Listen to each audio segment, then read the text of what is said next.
Dear students, युवाम की English language में DG grammar class में पिछले चैप्टर में आप लोगों ने प्रेजेंट कंटिन्यूअस और पास्ट कंटिन्यूअस आपने डिटेल में सीखा है। आज हमारा जो चैप्टर है वह है फ्यूचर कंटिन्यूअस।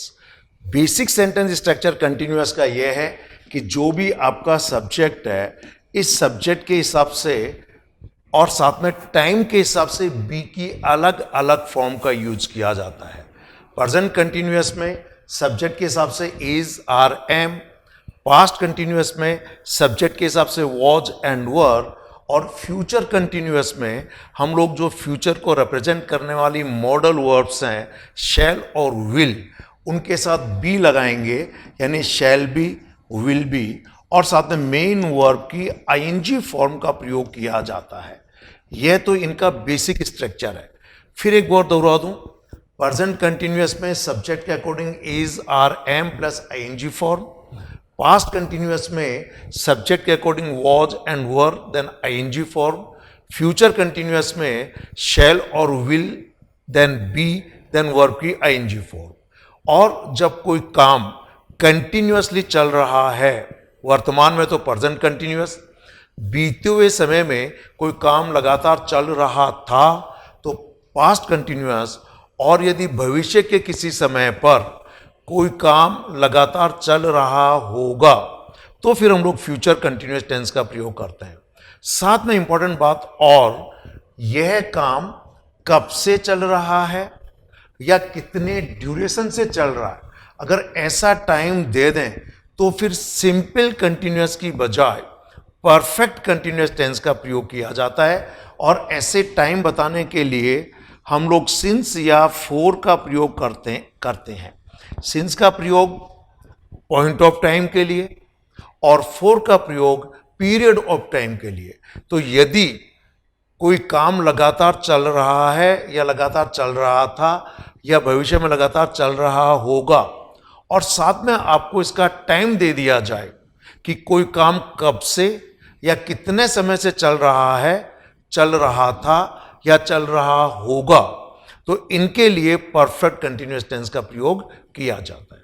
आइए अब हम लोग फ्यूचर कंटिन्यूअस कि भविष्य के किसी समय पर कोई काम नियमित रूप से या लगातार चल रहा होगा, ऐसा बताने के लिए फ्यूचर कंटिन्यूअस टेंस का प्रयोग किया जाता है।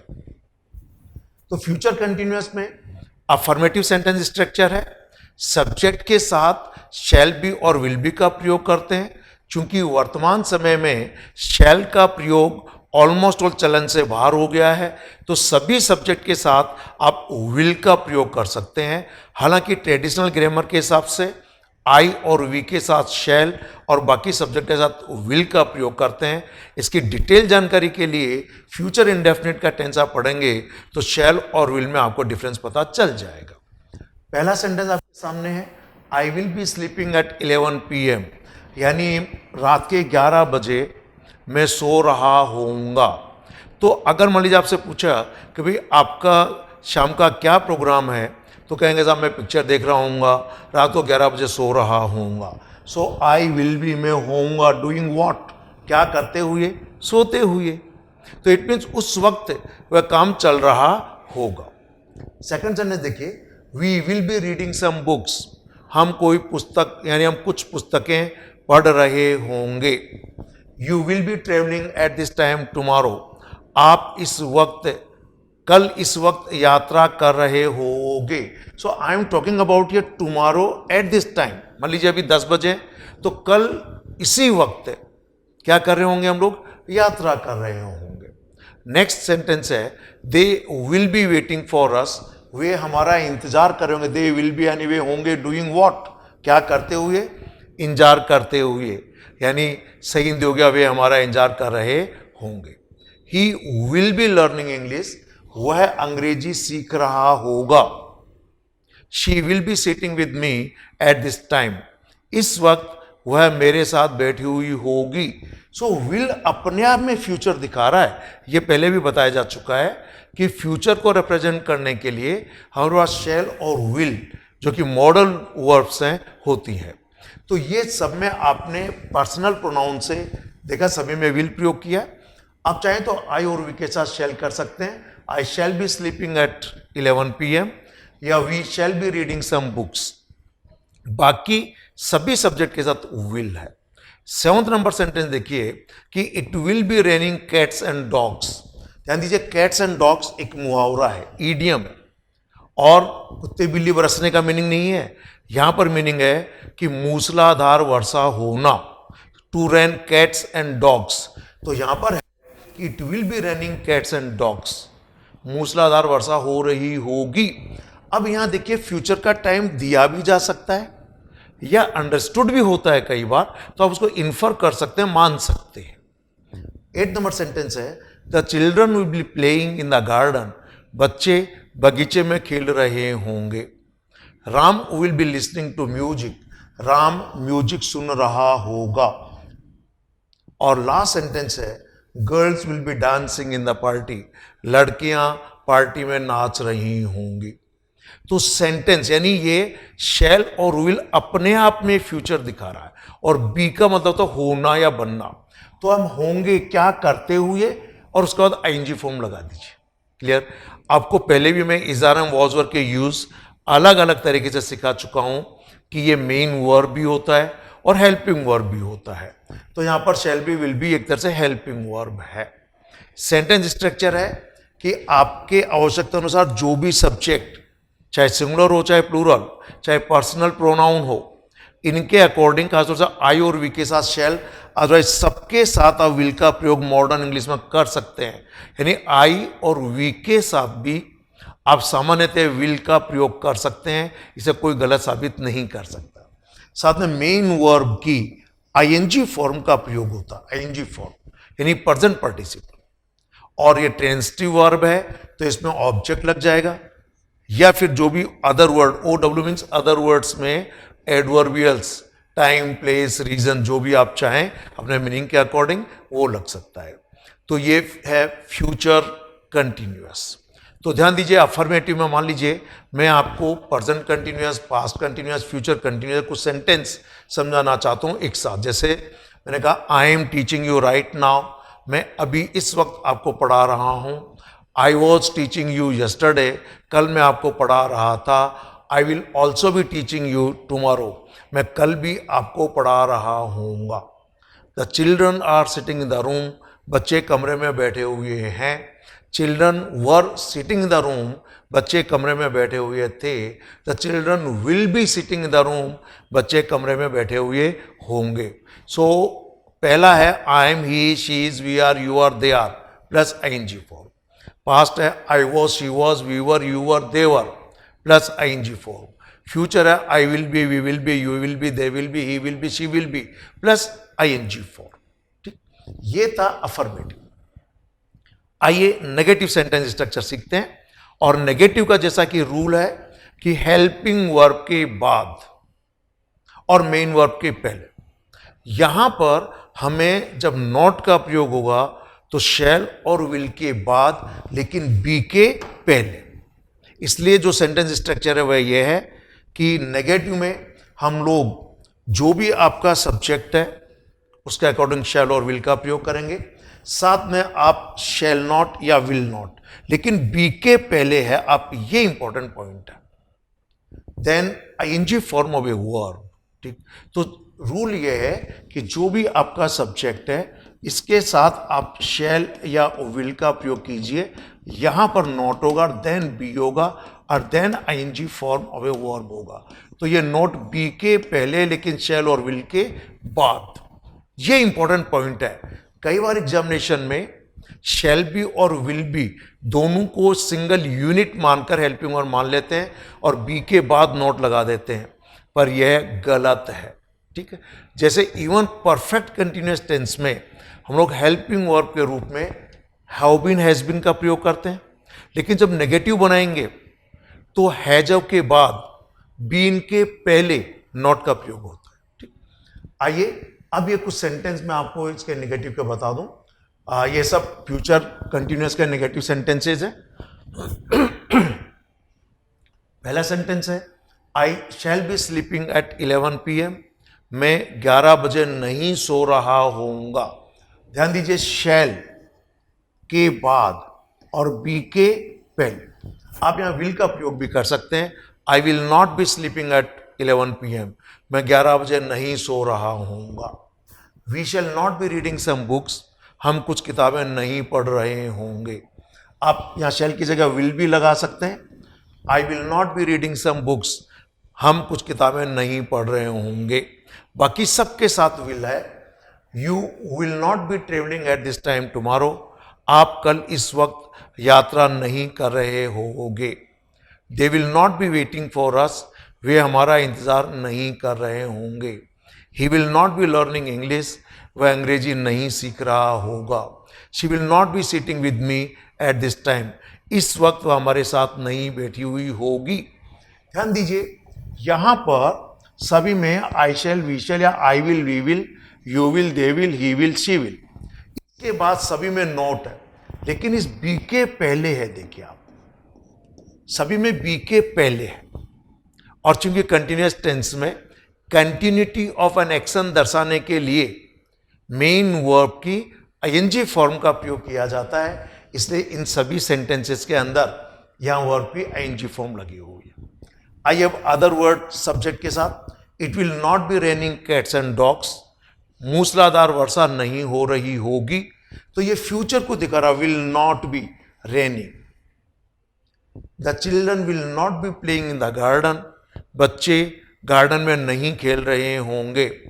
Ram will not be listening to music, Ram music नहीं सुन रहा होगा। Girls will not be dancing in the party, लड़कियां पार्टी में डांस नहीं कर रही होंगी। तो ये सब नेगेटिव है। ठीक, कभी कभार एडवर्ब नेवर का प्रयोग भी किया जा सकता है। ठीक है, अब देखिए इसमें एक इंपॉर्टेंट पॉइंट मैं आपको और बता दूं। हम लोग कुछ जगह पर जिस तरीके से मॉडल शैल और विल का प्रयोग कंटिन्यूअस में यूज किया गया है, ठीक ऐसे ही कभी कभार मे, शुड और मस्ट का प्रयोग भी कंटिन्यूअस टेंस में किया जा सकता है। जैसे the children may be playing in the garden, the children might be playing in the garden, the children should be playing in the garden, the children must be playing in the garden. आइए sentence structure देखते हैं। Subject, performer of an action, ये जो भी subject है, आप सभी subject के साथ मॉडर्न इंग्लिश में विल का प्रयोग आप कर सकते हैं। आई और वी के साथ आप चाहें तो शैल का प्रयोग भी कर सकते हैं, अदरवाइज सभी में विल कर दीजिए। विल के बाद not and then continuous structure में बी के बाद वर्ब की आईएनजी फॉर्म आती है, इसलिए बी प्लस आईएनजी फॉर्म। अब ये वर्ब का प्रयोग किया गया है, then object and then other words. Clear? ये था फ्यूचर कंटिन्यूअस का नेगेटिव। अब हम लोग लेंगे इंट्रोगेटिव, और इंट्रोगेटिव सेंटेंसेस का पहला इंपॉर्टेंट रूल है हेल्पिंग वर्ब को सब्जेक्ट से पहले लगा देते हैं। और साथ में इंट्रोगेटिव सेंटेंस दो तरीके के मैंने आपको बताए। पहले यस नो क्वेश्चन, जिनका जवाब आप हाँ या ना यानी यस और नो में दे सकते हैं। हिंदी के ऐसे सेंटेंस के शुरुआत में सभी में क्या शब्द आता है, लेकिन यदि आपके सेंटेंस में व्हाट, व्हाई, व्हेन, वेयर का प्रयोग हो तो हिंदी के सेंटेंस में ये शब्द बीच में आते हैं, और फिर इनकी अंग्रेजी what, why, when, where, how को सेंटेंस के बिगिनिंग में लिखा जाता है। तो आइए, हेल्पिंग वर्ब में यहां पर शैल और विल है। जब हम लोग फ्यूचर कंटिन्यूअस को यस नो क्वेश्चन बनाएंगे तो सब्जेक्ट के पहले शैल और विल का प्रयोग करेंगे। अब यहां पर एक इंपॉर्टेंट बात पे ध्यान दीजिएगा। जनरली अफर्मेटिव और नेगेटिव में तो आप आई और वी के साथ फ्रीक्वेंटली विल का प्रयोग कर सकते हैं। आई और वी के साथ I will, we will, I will, we will, I will not, we will not, I won't, we won't. हाँ, एक इंपॉर्टेंट पॉइंट मैं नेगेटिव का आपको बता दूं, बहुत इंपॉर्टेंट है, ध्यान। नेगेटिव बनाने के लिए विल नॉट इसकी फुल फॉर्म है, विल नॉट। इसकी शॉर्ट फॉर्म होती है वॉन्ट। तो आप सभी सब्जेक्ट के साथ विल नॉट की शॉर्ट फॉर्म वॉन्ट यानी WON'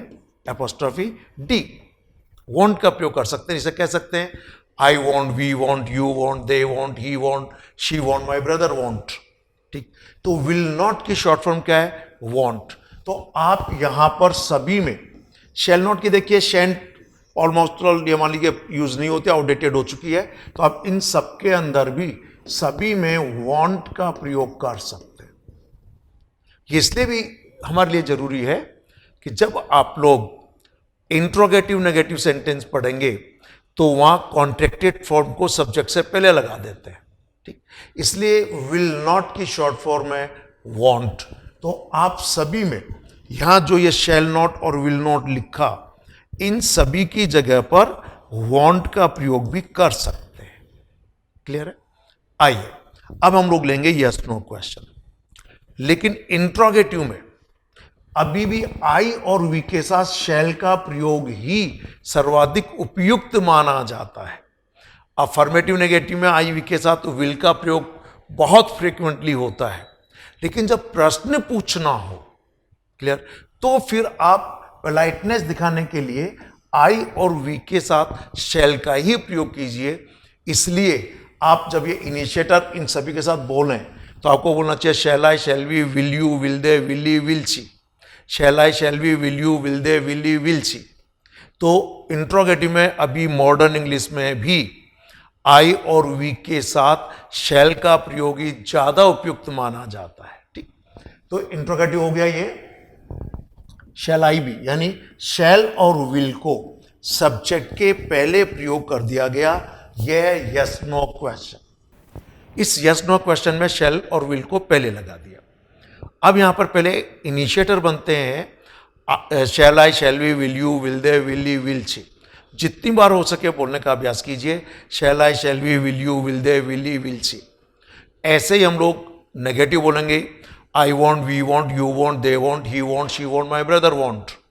अफर्मेटिव बोलेंगे I will, we will, you will, they will, he will, she will, या आई विल, यूल, देल, हील, शील। ये फ्यूचर इंडेफिनिट में मैंने डिटेल में समझाया है कि आई और विल की short form I will, you'll, देल, हील, शील। ठीक, आइए सेंटेंस का मीनिंग समझते हैं। Shall I be sleeping at 11 PM? क्या मैं रात को 11 बजे सो रहा हूँगा? Shall we be reading some books? क्या हम कुछ किताबें पढ़ रहे होंगे? Will you be travelling at this time tomorrow? क्या आप कल इस वक्त यात्रा कर रहे होंगे? Will they be waiting for us? क्या वे हमारा इंतजार कर रहे होंगे? Will he be learning English? क्या वह अंग्रेजी सीख रहा होगा? Will she be sitting with me at this time? क्या वह इस वक्त मेरे साथ बैठी हुई होगी? Will it be raining cats and dogs? क्या भारी बरसात हो रही होगी? Will the children be playing in the garden? क्या बच्चे बगीचे में खेल रहे होंगे? Will Ram listening to music? क्या राम म्यूजिक सुन रहा होगा? Will girls be dancing in the party? क्या पार्टी में लड़कियां नाच रही होंगी? ये इनका सबका हिंदी मीनिंग है। सेंटेंस स्ट्रक्चर देखिए, सब्जेक्ट के अकॉर्डिंग शैल और विल सब्जेक्ट के पहले लगाएंगे। आई और वी सब्जेक्ट है तो शैल, यू, ही, दे, शी है या अदर सब्जेक्ट थर्ड पर्सन है तो विल। सब्जेक्ट के बाद बी और बी के बाद वर्ब की आईएनजी फॉर्म जो कि मेन वर्ब है, और उसके बाद ऑब्जेक्ट। ठीक, यह है यस नो क्वेश्चन। अब यदि इसी में आपको what, why, when, where, how का प्रयोग करना हो तो उन्हें फिर सबसे पहले यानी शैल और विल से भी पहले लिखा जाएगा सेंटेंस में। और अभी देखिए जब ये पहले लगा हुआ है तो इनमें सभी में जो क्या शब्द जो इनका मीनिंग निकल रहा है ये हिंदी सेंटेंस के बिगिनिंग में आता है। जैसे क्या मैं 11 बजे रात को सो रहा हूँगा? क्या हम कुछ किताबें पढ़ रहे होंगे? क्या तुम इस वक्त कल यात्रा कर रहे होगे? क्या वे हमारा इंतजार कर रहे होंगे? क्या वह अंग्रेजी सीख रहा होगा? क्या वह कल इस वक्त मेरे साथ बैठी हुई होगी? तो सभी में क्या है, पर यही क्या, क्यों, कौन, कब, कहाँ, कैसे हिंदी सेंटेंस के बीच में आ जाए। जैसे वह कल क्या कर रहा होगा, तो वह कल क्या कर रहा होगा। अब ये क्या शब्द हिंदी सेंटेंस के बीच में आ गया, यहां पर वॉट की अंग्रेजी लिखना जरूरी है, ठीक। एनीवे आप सिंपल यूं मानिए, यदि आपको सेंटेंस में क्या, क्यों, कौन, कब, कहां, कैसे, यानी what, why, when, where, how, who की अंग्रेजी लिखना हो, तो उसे हेल्पिंग वर्ब में सब्जेक्ट में सबसे पहले लिखेंगे। आइए देखते हैं, ये हैं आपके WH क्वेश्चन। WH क्वेश्चन का मतलब है, यदि आपके सेंटेंस में what, why, when, where, how का प्रयोग हो, तो इन्हें सब्जेक्ट में सबसे पहले, सेंटेंस में सबसे पहले करते हैं। पहले क्वेश्चन वर्ड, जैसा कि यहां पे लिखा है मैंने स्ट्रक्चर में, what, why, when, where, how, then helping verb उस टेंस के हिसाब से और सब्जेक्ट के हिसाब से जो भी हेल्पिंग वर्ब होगी वो हेल्पिंग वर्ब, यानी या तो सभी में विल है, then subject, clear. Then subject के बाद बी, और बी के बाद वर्ब की यानी मेन वर्ब की आईएनजी फॉर्म, मेन वर्ब की आईएनजी फॉर्म, उसके बाद ऑब्जेक्ट और अदर वर्ड एज यूजुअल जो भी प्रयोग आप करते हैं, क्लियर। कुछ सेंटेंस मैंने यहां पर अंग्रेजी में लिखे हुए हैं, आप सेंटेंस देखिए। पहला sentence, why shall I be sleeping at 11 PM, तो मीनिंग है मैं रात को 11 बजे क्यों सो रहा होऊंगा, तो why shall I be sleeping at 11 PM। Where shall we be reading some books, so where shall we be reading some books, हम कुछ किताबें कहाँ पढ़ रहे होंगे। Where will you be travelling at this time tomorrow, कल आप इस वक्त कहाँ यात्रा कर रहे होगे। Where will they be waiting for us, वे हमारा इंतजार कहाँ कर रहे होंगे, so where will they be waiting for us. How will he be learning English, वह अंग्रेजी कैसे सीख रहा होगा। Why will she be sitting with me at this time, वह इस वक्त मेरे साथ कैसे बैठी हुई होगी। Why will it be raining cats and dogs, इस वक्त मूसलाधार बारिश क्यों हो रही होगी। तो ये था आपका इंट्रोगेटिव सेंटेंसेस में WH क्वेश्चन, क्लियर है। अब 5th नंबर पे आप पहले भी पढ़ चुके हैं, हम लोग लेते हैं इंट्रोगेटिव नेगेटिव। इंट्रोगेटिव नेगेटिव से मेरा तात्पर्य है कि प्रश्न भी पूछा जाए और आपके सेंटेंस में नॉट का प्रयोग भी हो, ठीक। तो आइए उन्हीं इंट्रोगेटिव नेगेटिव सेंटेंस को हम लोग लेते हैं। पहले मैं यहां पर एक सेंटेंस आप समझा दूं, इसलिए ये सेंटेंस मैं पढ़कर आपको समझाऊं। पहले आप सेंटेंस पे ध्यान दीजिए।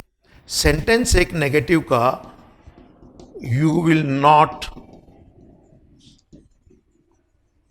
Be working here next year, आप अगले वर्ष यहां पर काम नहीं कर रहे होगे। So you will not be working here next year, तो मीनिंग है आप अगले वर्ष यहां काम नहीं कर रहे होगे। विल नॉट की शॉर्ट फॉर्म क्या बताई थी मैंने, बताइए। Yes, want. तो आप चाहें तो यहां पर वॉन्ट का प्रयोग भी कर सकते हैं, और इसका वही मीनिंग है जो पहले था, you want be working here next year. जब इसको आप इंट्रोगेटिव नेगेटिव सेंटेंस बनाएं, यानी प्रश्न भी पूछकर नॉट भी लगाओ, तो दो तरीके हैं। या तो आप हेल्पिंग वर्ब को सब्जेक्ट से पहले लगा दें और यहां इसको कर दीजिए will you not be working here, क्या आप यहां पर अगले वर्ष काम नहीं कर रहे होगे। तो हो गया क्या आप अगले वर्ष यहां काम नहीं कर रहे होगे, एक तरीका तो ये। दूसरा तरीका है इस विल और नॉट की शॉर्ट फॉर्म वॉन्ट, और यहां से पूरा हटा दिया विल नॉट यानी वॉन्ट, और आप सेंटेंस में पहले प्रयोग कर दिया और सेंटेंस बन जाएगा want you be working here next year, क्या आप अगले वर्ष यहां पर काम नहीं कर रहे होगे। क्लियर। आइए नेक्स्ट सेंटेंस है, अब इनका मैं आपको हिंदी में मीनिंग समझाता हूं। मैंने सभी में वॉन्ट का प्रयोग किया, देखिए आप चाहें तो विल और नॉट अलग अलग ले सकते हैं, पर बोलचाल में लिखने में विल नॉट की शॉर्ट फॉर्म वॉन्ट का ही प्रयोग ज्यादा किया जाता है। एक सेंटेंस आपके सामने है, why won't I be sleeping at 11 PM? मैं 11 बजे क्यों नहीं सो रहा हूँगा? Won't we be reading some books? क्या हम कुछ किताबें नहीं पढ़ रहे होंगे? Why won't you be travelling at this time tomorrow? आप कल इस वक्त यात्रा क्यों नहीं कर रहे होगे? Why won't they be waiting for us? वे हमारा इंतज़ार, सॉरी वॉन्ट से वाई नहीं है, why won't they be waiting for us? वे हमारा इंतज़ार, यानी क्या वे हमारा इंतज़ार नहीं कर रहे होंगे? अगर वाई लगा दो इसके पहले तो why won't they be waiting for us? वे हमारा इंतज़ार क्यों नहीं कर रहे होंगे? Why won't he be learning English? वह अंग्रेजी क्यों नहीं सीख रहा होगा? Why won't she be sitting with me at this time? वह इस वक्त मेरे साथ क्यों नहीं बैठी हुई होगी? Want it be raining cats and dogs? क्या भारी बरसात नहीं हो रही होगी? आप चाहें तो इनके साथ फ्यूचर का टाइम लगा सकते हैं, क्योंकि शैल और विल फ्यूचर को ही रिप्रेजेंट करते हैं। क्लियर? ये सब थे इंट्रोगेटिव नेगेटिव सेंटेंस। तो देखिए, पहले आपने समझा कि सेंटेंस स्ट्रक्चर, जैसे आई am teaching you, I was teaching you, I will B teaching you. I was living in A village 10 years ago, 10 साल पहले मैं गांव में रह रहा था। Today I am living in Jaipur, आज मैं जयपुर में रह रहा हूं। After 10 years I will B living in New York, 10 साल बाद मैं न्यूयॉर्क में रह रहा होऊंगा। आप इस तरीके से एक ही वर्ब को पास्ट, प्रेजेंट, फ्यूचर में प्रयोग करें और हिंदी में इनका भावार्थ समझें। सेंटेंस स्ट्रक्चर समझने के बाद आपको यह मालूम होना अत्यंत आवश्यक है कि इस सेंटेंस स्ट्रक्चर का प्रयोग किन सिचुएशंस में किया जाता है, यानी आपको इनके यूज मालूम होना चाहिए। आइए इसके कुछ इंपॉर्टेंट यूज हम लोग देखते हैं, यानी use of future continuous tense, कि हम फ्यूचर कंटिन्यूअस टेंस का प्रयोग कब करते हैं। तो पहला इंपॉर्टेंट यूज है to express actions in progress at a given time in the future, कि फ्यूचर का जो दिया हुआ टाइम हो, उस वक्त कोई कार्य हो रहा होगा, means action will be in progress. आपने कई बार देखा होगा, जब आप रोड पे जाते हैं और रोड पर कई बार मरम्मत हो रही होती है तो जनरली बोर्ड लगा देते हैं work is in progress, it means काम चल रहा है। तो हम कब प्रयोग करते हैं? To express actions in progress at a given time in the future when time is mention और इन्फर्ड, कि या तो टाइम मेंशन किया हुआ हो कि भविष्य के किसी पॉइंट ऑफ टाइम पर, ध्यान दीजिए, भविष्य के किसी पॉइंट ऑफ टाइम पर कोई काम चल रहा होगा। जैसे मैंने आपसे पूछा भाई आज शाम का आपका क्या प्लान है, आपने ऐसा कोई विशेष नहीं, टीवी देख रहे होंगे, यानी टीवी सीरियल्स देख रहे होंगे। सो आप कह सकते हैं I shall be watching TV serials, या they will be watching TV serials, कि वो टीवी सीरियल्स देख रहे होंगे। तो भविष्य का कोई टाइम दिया हुआ हो, उस वक्त कोई काम चल रहा हो, या टाइम आप इन्फर कर सकते हो, निकाल सकते हो। सेंटेंस देखिए, Ram will be watching TV serials in the evening, Ram शाम को टीवी सीरियल देख रहा होगा। I will be sleeping at this time tomorrow, कल इस वक्त मैं सो रहा होऊंगा। She will be visiting this place every Sunday, हर संडे को वह यहां इस प्लेस पे आ रही होगी। तो यहां पर फ्यूचर का टाइम मेंशन किया जा सकता है, या फिर आप इन्फर भी कर सकते हैं, मीन्स आप उसको निष्कर्ष के आधार पर निकाल भी सकते हैं कि हाँ भाई ये फ्यूचर की ही बात है। दूसरा इंपॉर्टेंट यूज है to express actions which have already been planned, ऐसे काम जो भविष्य में आप पहले से अब प्लान कर चुके होंगे कि हम भविष्य के इस वक्त यह काम कर रहे होंगे। ठीक, जैसे आई will be staying here till Monday, मैं सोमवार को यहां ठहरा हुआ होऊंगा। तो ये पहले से ही प्लान कर लिया गया, means this action has already been planned, कि मंडे को क्या प्लान होगा मेरा, I will be staying here. Till Monday, कि सोमवार तक मैं यहीं पर ठहरा हुआ होऊंगा। नेक्स्ट है the manager will be coming soon, manager आ ही रहा होगा, भविष्य में कोई प्लान है। He will be meeting at next month, so he will be या वी विल बी कर सकते हैं, यहां पर वैसे वी ज्यादा अप्रोप्रिएट होगा, सेंटेंस तो दोनों ही सही है। We will be meeting at next month, कि हम अगले महीने मिल रहे होंगे। और नेक्स्ट है to express repeated actions in the future, कि भविष्य में आप नियमित रूप से रिपीटेडली कोई काम कर रहे होगे। जैसे एक सेंटेंस में लिखा है I will be helping the poor in my old age also, कि मैं अपनी बुजुर्ग अवस्था में भी लोगों की हेल्प कर रहा होऊंगा। तो ये मेरे फ्यूचर के साल, 2 साल, 5 साल, 10 साल, 15 साल, 20 साल बाद के रिपीटेड एक्शन होंगे। ऐसे ही है she will B committing the same mistake again, कि वह दोबारा सेम गलती कर रही होगी, यानी वही की वही गलती दोहरा रही होगी। अभी समझा ये गलती इस तरीके से, इसके बावजूद वह उसी गलती को दोबारा करती रहेगी। तो ये थे सबके सब फ्यूचर कंटिन्यूअस के इंपॉर्टेंट यूज। ये सब है बेसिकली, मैंने आपको पहले भी बताया, इसको मैं दोहरा दूं। कंटिन्यूअस टेंस, जब कोई काम लगातार चल रहा है या हो रहा है, पास्ट में चल रहा था या हो रहा था, फ्यूचर में चल रहा होगा या हो रहा होगा, ये सब सिंपल कंटिन्यूअस टेंस है। ये सिंपल कंटिन्यूअस टेंस में present simple continuous tense, past simple continuous tense and future simple continuous tense. ठीक है।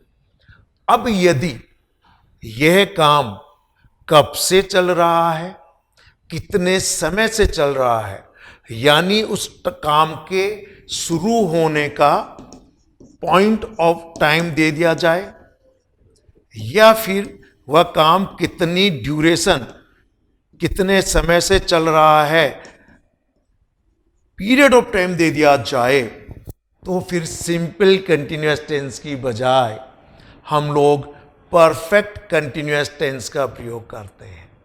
परफेक्ट कंटिन्यूअस टेंस, यानी दोनों में एक ही अंतर है। अगर मैं कहूं मैं आपको पढ़ा रहा हूं, ये सिंपल प्रेजेंट कंटिन्यूअस टेंस है, आई एम टीचिंग यू। पर मैं इसी को ये कह दूं मैं आपको 2 महीने से पढ़ा रहा हूं, तो काम तो अभी भी वही कर रहा हूं लगातार। मैं आपको पढ़ा रहा हूं, मैं आपको 2 महीने से पढ़ा रहा हूं, तो जैसे आपने 2 महीने कहा, तो फिर ये सिंपल प्रेजेंट कंटिन्यूअस टेंस की बजाय प्रेजेंट परफेक्ट कंटिन्यूअस टेंस में बनाया जाएगा। और वहां पर पॉइंट ऑफ टाइम के लिए सिंस का प्रयोग और पीरियड ऑफ टाइम के लिए फॉर का प्रयोग। तो मैं 2 महीने से पढ़ा रहा हूं, I have been teaching you for 2 months। Difference ये है, I am teaching you, I have been teaching you. सिर्फ आई एम को परफेक्ट में बना दिया, यानी आई एम की परफेक्ट फॉर्म होती है आई हैव बीन, क्योंकि एम बी का रूप है, बी की प्रेजेंट फॉर्म है, इसलिए एम की जगह पर बी की थर्ड फॉर्म बीन का प्रयोग किया। और परफेक्ट टेंस के रूल के अकॉर्डिंग हम लोग सब्जेक्ट के साथ प्रेजेंट में हैज और हैव लगाते हैं, तो ये आई एम की जगह आई हैव बीन हो गया। ही इज की जगह ही हैज बीन होता, शी इज की जगह शी हैज बीन होता, वी आर यू आर की जगह पर we have been they have been होता। ठीक, आशा करता हूं present continuous, past continuous, future continuous tense आप अच्छे से समझ गए होंगे। आने वाले चैप्टर में हम लोग सीखेंगे present continuous, past continuous and future continuous. Thank you very much. Have a nice day.